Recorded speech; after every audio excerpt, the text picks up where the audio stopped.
Allah beri kita hayat, Allah beri kita sama, Allah beri kita basor, pendengaran, penglihatan, Allah beri kita ada kekuatan, kodrat, Allah beri kita ada keinginan, iradat. Nah ini pemberian semua nih. Nah balikkan dulu tuh. Kembalikan. Kepada siapa dikembalikan? Kepada yang berhak menerima. Siapa yang berhak menerima? Yang punya. Siapa yang punya? Allah yang punya. Maka kembalikan dulu. Ya. Jangan diakui itu punya kita, itu bukan punya kita. Kadang-kadang kan, nah disinilah kesalahan dalam berakidah, Pak. Kalau saya tanya, bapak-bapak melihat apa tidak? Melihat. Pakai apa melihatnya? Kayak mata kan? Punya penglihatan itu? Punya. Nah, bingung kan jawabnya? Nggak dikatakan nggak punya, memang melihat kita ini. Ya. Kalau kita katakan punya penglihatan saya, syariatnya ya. Nah, kita bedakan dulu mana syariat, mana hakikat. Kalau ditanya, Bapak punya penglihatan? Oh ya, saya punya. Nah, kalau ditelusuri lagi, Bapak punya penglihatan itu dari mana dapat? Pernah bikin? Enggak. Pernah beli? Enggak juga. Lah, kok punya dari mana dapat? Nah, oh dikasih Allah. Kapan dikasihnya? Kok tahunnya tahun berapa? Kok bulannya bulan apa? Kok harinya hari apa? Jamnya jam berapa? Ada enggak surat pemberiannya? Nah, ada. Oh kalau begitu enggak punya kita ini. Tapi kita mengatakan saya punya penglihatan. Tuh, punya pendengaran. Punya ilmu. Nah, ini kan. Nah, ngaku punya inilah sebenarnya yang harus kita buang. Ya. Ngaku-ngaku punya itu, punya penglihatan, punya pendengaran, punya kuasa, punya harta, ya. Punya ilmu. Begitu ditelusuri jauh-jauh, oh nggak punya apa-apa. Ya. Kita tadi sholatnya berdiri. Kenapa bisa berdiri? Karena kuasa berdiri. Benar nggak kita kuasa berdiri? Benar. Secara zahirnya kan kita berdiri tadi. Kalau ditelusuri, Bapak punya kuasa berdiri? Punya. Dari mana dapat? Kuasa dari mana? Pernah bikin? Enggak pernah. Pernah beli? Enggak pernah. Kok punya? Dari mana dapat?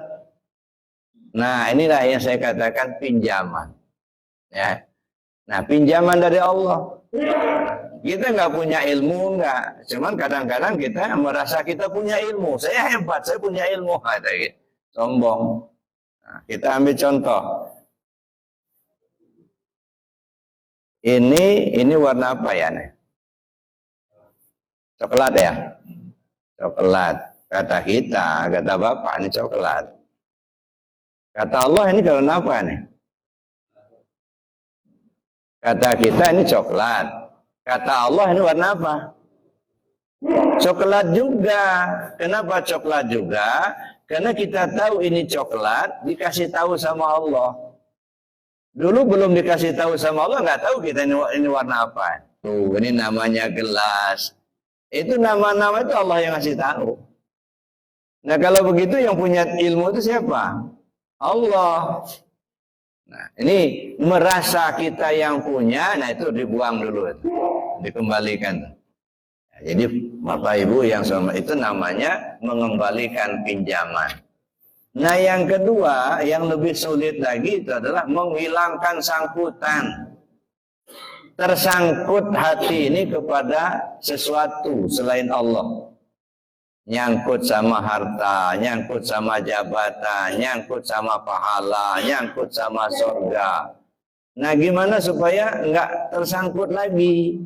Makanya ketika kita bicara tentang pembersihan hati, ya pembersihan diri, qad aflaha man zakkaha wa qad khaba man dassaha. Beruntung orang yang membersihkan dirinya, celaka mereka yang mengotorinya. Kita semua manusia ini mesti kembali ke Allah. Inna lillahi wa inna ilaihi raji'un. Tetapi Allah itu kan maha suci, Pak. Allah itu maha suci. Dia tidak terima kecuali yang suci juga.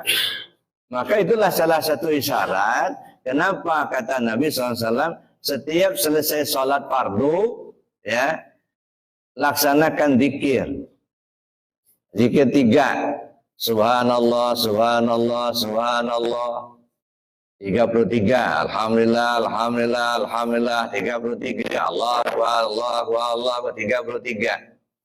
Cuman zaman sekarang Pak sudah agak jarang itu. Kerjakan orang, ya. Kebanyakan sami'na wa ata'na ghufranaka rabbana wa ilaikal masir, berbubar. Nah, itu yang banyak sekarang ini. Nah, cuman ya nggak salah, nggak, itu Al-Quran juga. Cuman kadang-kadang malu, Pak. Malu sama Allah. Katanya sami'na wa ata'na. Tahu, kami patuhin. Tapi sudah tahu ada perintah zikir, tapi nggak mau zikir kita. Udah tahu maling itu nggak boleh, tapi masih korupsi juga. Katanya sami'na wa ata'na. Itu ya. Makanya coba kita kembalikan, biasakan 3 ini. Ini perintah Rasul, ya. Fi kulli duburi shalah, setiap selesai salat, subhanallah, subhanallah, subhanallah. Alhamdulillah, alhamdulillah, alhamdulillah, Allah akbar, Allah akbar. Minimal masing-masing 33. Untuk apa? Ini kalau istilah saya, ini zikir penyadaran. Ya. Bahasanya kan subhanallah. Kalau bahasa kitanya apa? Maha suci Allah. Ya, subhanallah, subhanallah, subhanallah, maha suci Allah, maha suci Allah, maha suci Allah. Maksudnya apa? Ini penyadaran dulu. Kalau bahasa yang tak tertulis apa? Ya Allah, kau yang suci, aku yang kotor. Nyadar kita kalau yang suci itu Allah, Pak, bukan kita. Ya. Maka subhanallah, subhanallah, subhanallah. Ya Allah, kau yang suci, aku yang kotor, ya Allah. Aku ini kotor, ya Allah. Kau yang suci, ya Allah. Sadar kita kalau kita ini kotor. Sedangkan kita ingin kembali kepada Allah. Inna lillahi wa inna ilaihi raji'un. Mesti kembali ke Allah. Allah yang maha suci tidak terima kecuali yang suci juga. Kalau kotor ngapain? Ya dah. Dulu turun ke bumi dalam keadaan suci. Balik lagi menghadap Allah. Kotor. Sudah kotor, nggak bakal diterima. Ya. Nah, sedangkan kita ingin kembali ke Allah. Oleh karena itu, upaya yang harus kita lakukan, sucikan dirimu dulu. Kalau kau mau selamat, maka subhanallah, subhanallah, subhanallah.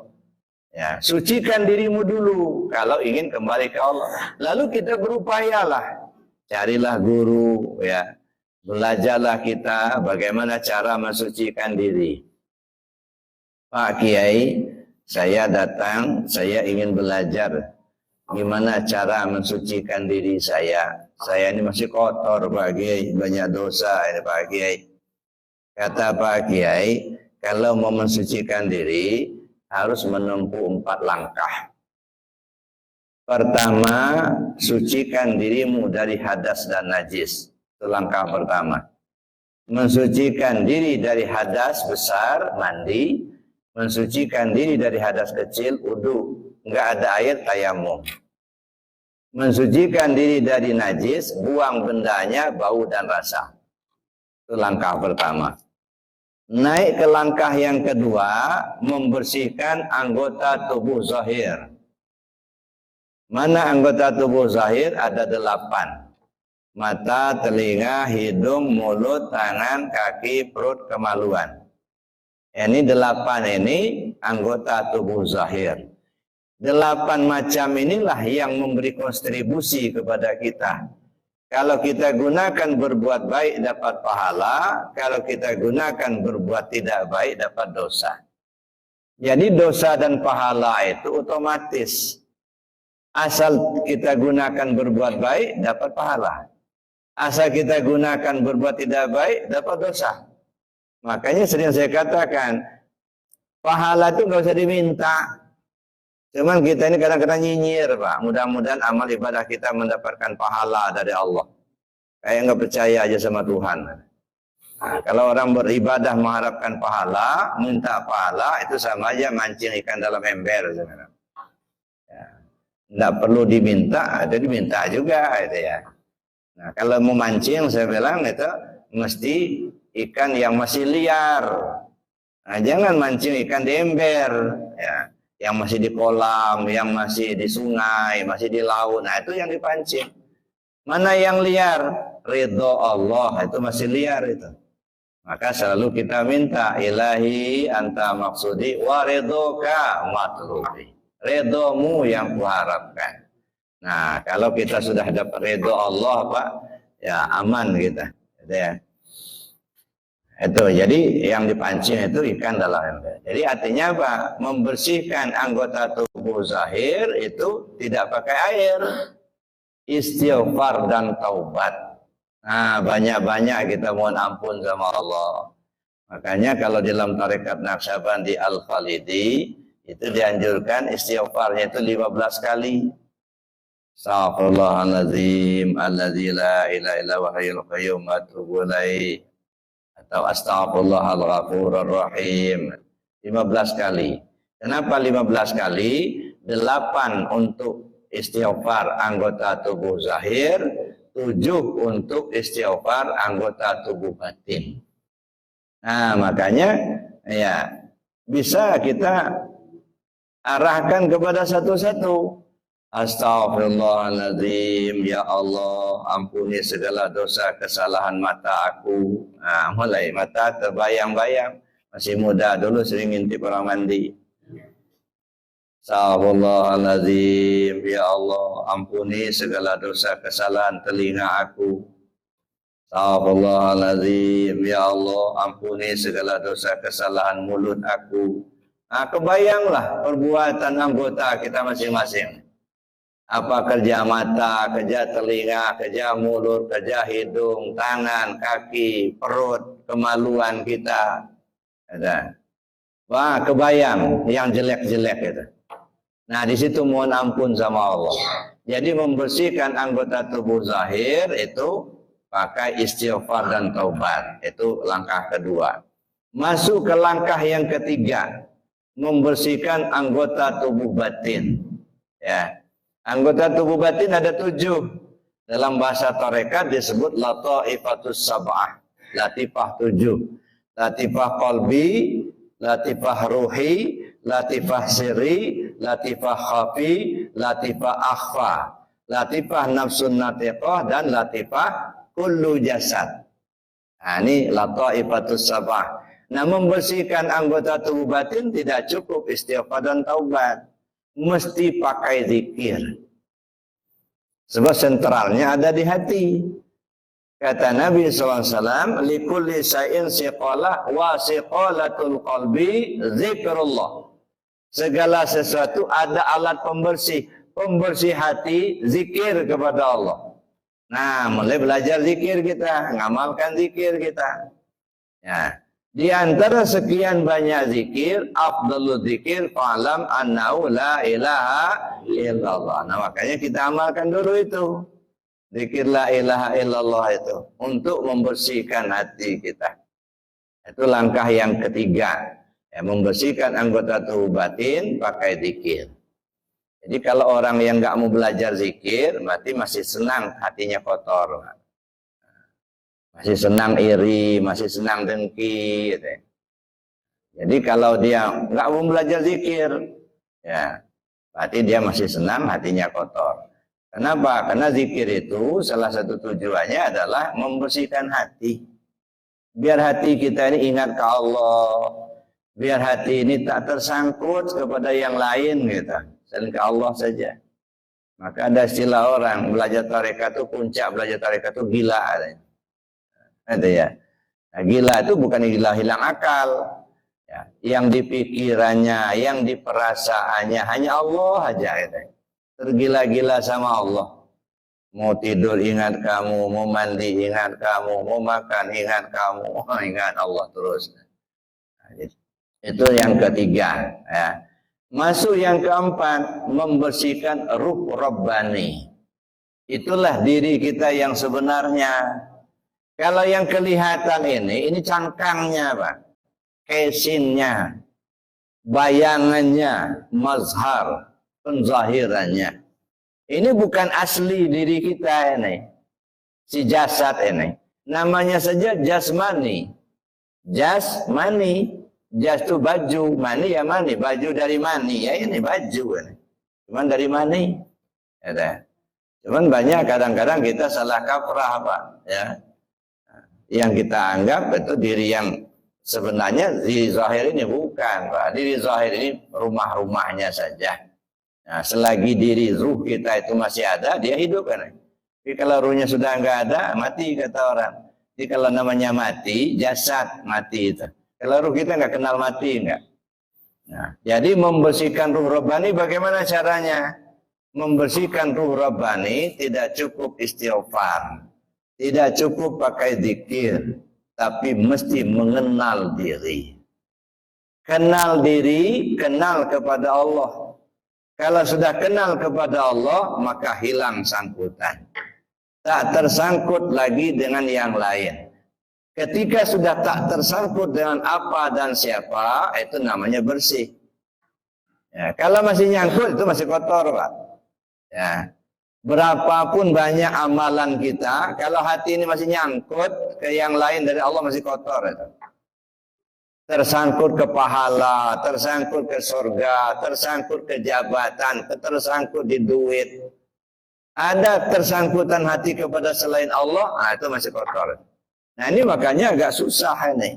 Tetapi harus kita menempuh ke sana, Pak. Ya, salah satu contoh tak tersangkut hati. Mungkin agak susah.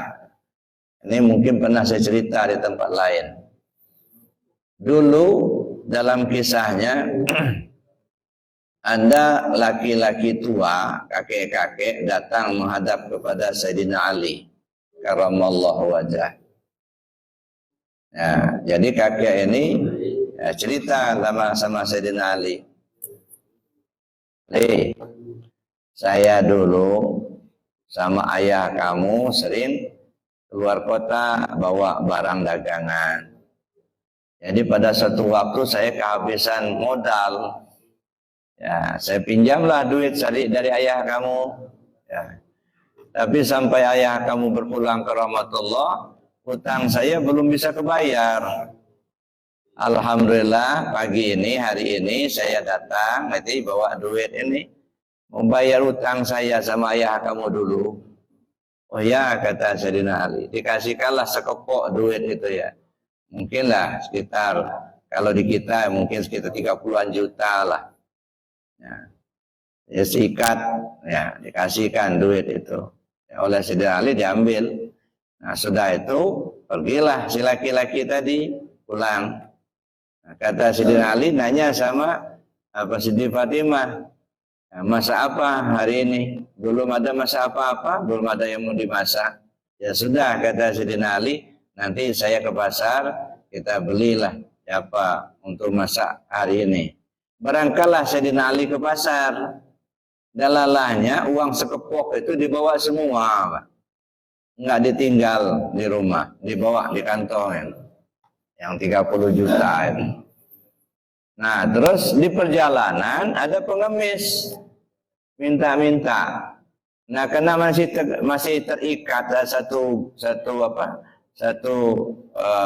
kepok tadi, dikeluarin, dicabut satu lembar, dikasihkan mau satu lembar. Si pengemis itu nggak mau.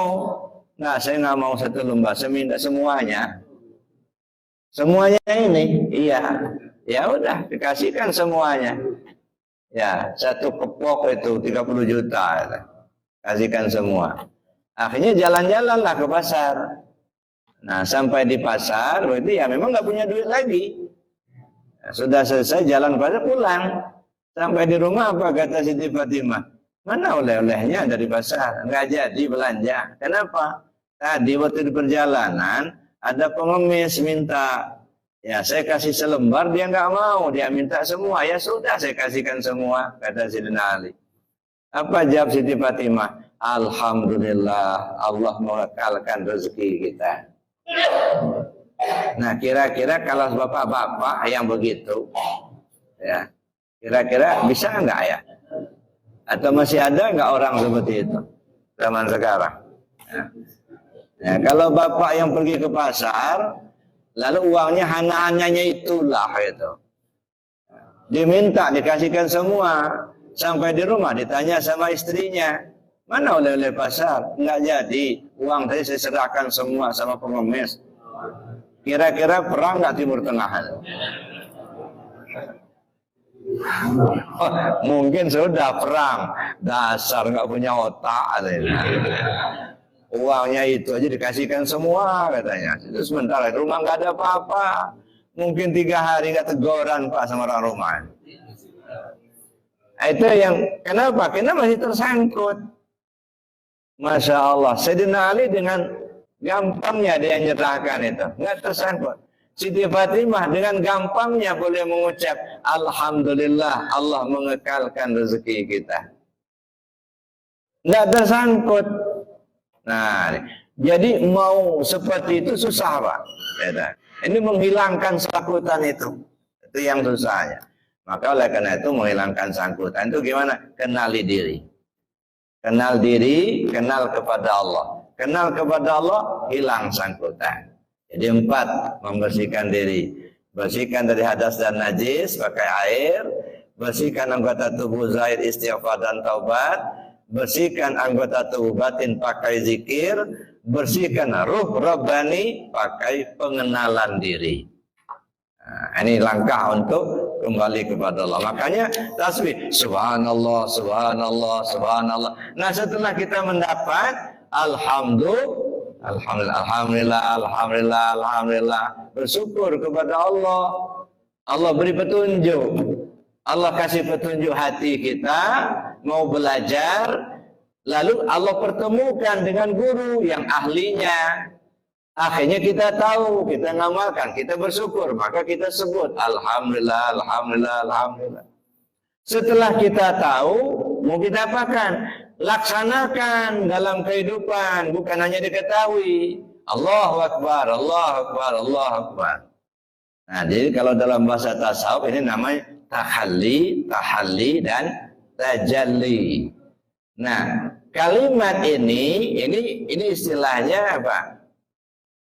Pengosongan diri atau tahalli, tajalli dalam konsep umum.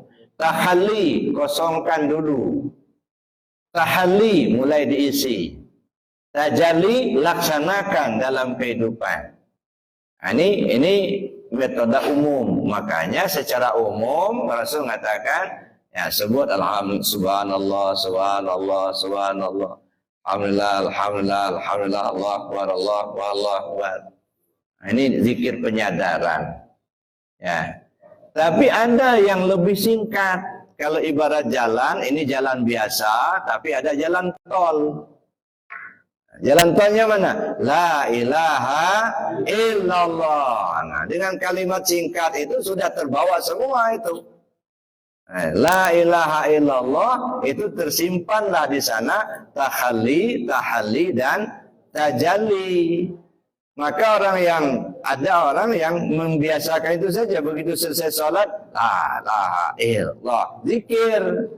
Ya, maka dalam tarekat Qadiriyah Naqsyabandiyah yang diajarkan oleh penguasa Al-Fahanom dari Suryalaya, itu minimal 165 setiap selesai sholat fardu.